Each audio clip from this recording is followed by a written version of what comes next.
Ugh, is this really everyone? I sent out a 2-week notice to the entire group. Then I spent a whole week working with the catering service and putting up decorations, and for what? 3 people? 4, if we're counting the guest of honor. Or did you forget who this party's for in the first place? And what do you call all this? Of course I didn't forget. Unlike some people. Are you sure? I checked the list and I'm sure at least 60 or so % weren't invited. Obviously I didn't invite everyone from the big list. Did you see who's on there? Some of them aren't even human. Or alive, for that matter. What'd you want me to do? Call the afterlife on speed dial? On what? Thank you for proving my other point. I don't think most of the group has a phone or is even aware of what one is. And yet somehow still invited me. Yeah, because you're still a villain. And what about her? I'm tangentially a villain, I suppose. Tangential. Villainy should never be half-baked. If your title doesn't even contain villain, I have doubts about your authenticity. As long as I'm being referred to as evil, that must count for something.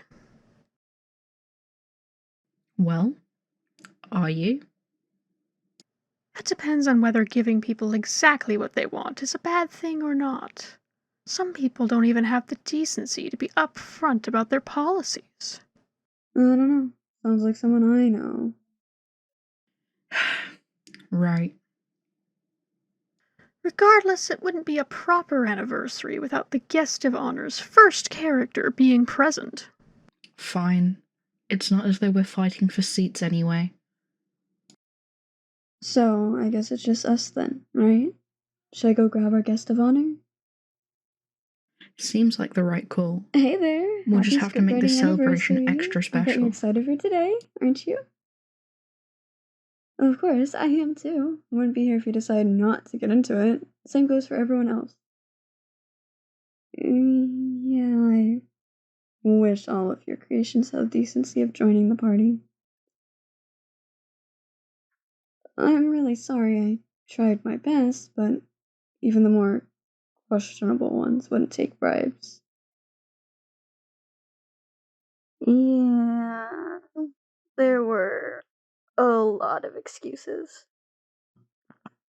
Mostly about being busy. One said they had some concerns about their story being considered for part 4, so they dipped in the event that it would make you hate them enough to not do that. Considering you're the one who comes up with evil things for us to do in the first place, I wouldn't be surprised if you decided to write it on a spite. Right, I get you. But some listeners never learn. So maybe it's for the best if you both keep your distance until people stop asking for sequels they're not going to watch. Okay, maybe some people watch the others, but you get the point. Let's just say I know a thing or two about viewer retention for sequels. It's embarrassing enough when people don't bother checking up on you to see the rest of your story. Look, I'm not salty about it. Besides, it's less work for you, and I'm positive you want to stop thinking about writing while you enjoy your special day. And it's going to be great. But just a heads up, there's only 3 of us celebrating with you. Oh, well, I guess when you put it that way, it's easier for you to write for us. So I guess it worked out in the end. Alright, I think we should get this started before the other ones start thinking I'm doing a private celebration for you. I don't think you want to deal with 3 villains fighting over it. Actually, scratch that, you'd probably be ecstatic. But either way, I think a short break from that would be good for all of us. Oh, look who's here. Happy script anniversary. Yes, happy script anniversary. Here's to many more years to come. Oh, don't feel too pressured. But if you're ever having the dreaded writer's block, I have just the potion to help. Are you serious? Does that come with any caveats? Like, for instance, the promise of one's soul for your services? It's a gift. Simple as that. There are no strings attached. Say what you will, but our guest of honor here won't be so easily tricked by you of all people. Besides, who offers a future service as a gift when you can offer something more tangible in the present? For you, our most honored guest. No. If you hadn't told me your favorite flowers beforehand, I might have made a horrible mistake and ruined your day. So thank you, from the bottom of my heart, for being so upfront about your desires, and for giving me the life that allows me to show my appreciation for you. Doesn't seem very special when you're out here giving flowers to listeners, too. Hundreds? Thousands? Over what? 15 audios? Oh, but don't forget, not many make it past part 1, so they don't even get to experience the gifts I have to give. Meanwhile, how many dates have you offered over? 18 or so audios? You know, popping up my statistics doesn't exactly make you look better than me. Oh, so this is a competition now. So where's your gift? I organized this entire party. It probably cost me more than whatever you spent on flowers, so if you want to argue over who did more, you still lost. There's more to this competition than a few inconsequential achievements like that. I'm sure we can go the entire day arguing over why we're the best creations. It might be easier without having the others here. What do you say, guest of honor? Oh, right, about that. Yeah, this is, unfortunately, everyone here showed up. Less competition and more personal time together. I think that's a win. We don't need to compete when there's already a clear winner. I have the most likes out of everyone, including the people who aren't even here. And I have the most audios between the 3 of us, so pack up and go home. Oh? Do you mean for the first part of your story, where you spend the entire time begging someone to be in a relationship with you? Tell me again, how often does your story get its conclusion voiced where you actually get a proper kiss?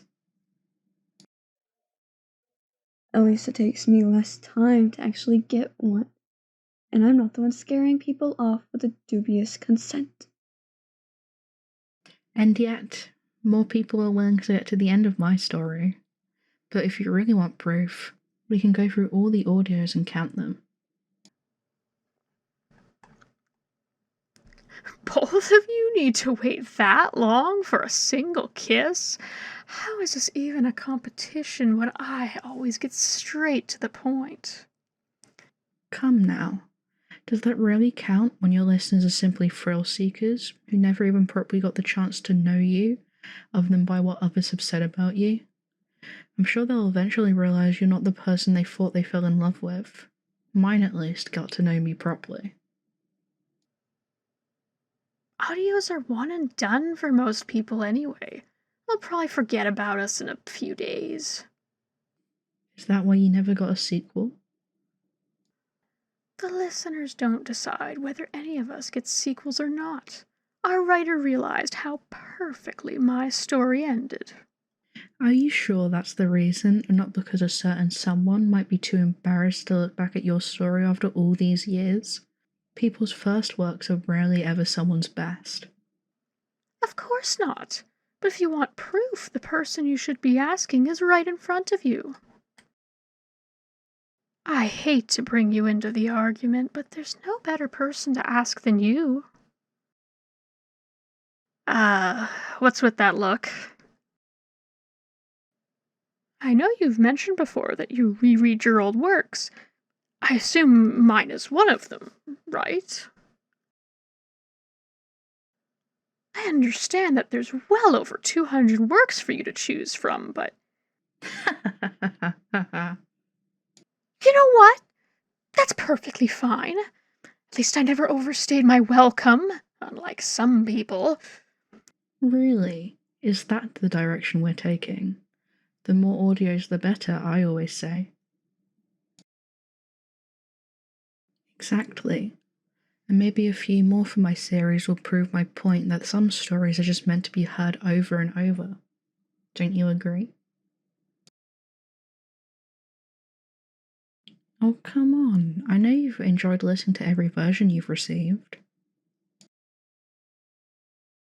Honestly, I feel like it's an achievement if you know the words to part 1 by heart, even if you don't agree. I don't know. Overexposure ruins a bit of the novelty. But maybe our writer might appreciate it more by experiencing old works for the first time again. I can whip up a good memory wiping potion. Might help you forget some of your more insufferable creations as well. I'm sure everyone would love to forget your incompetent dialogue. Guys, can we all just shut up?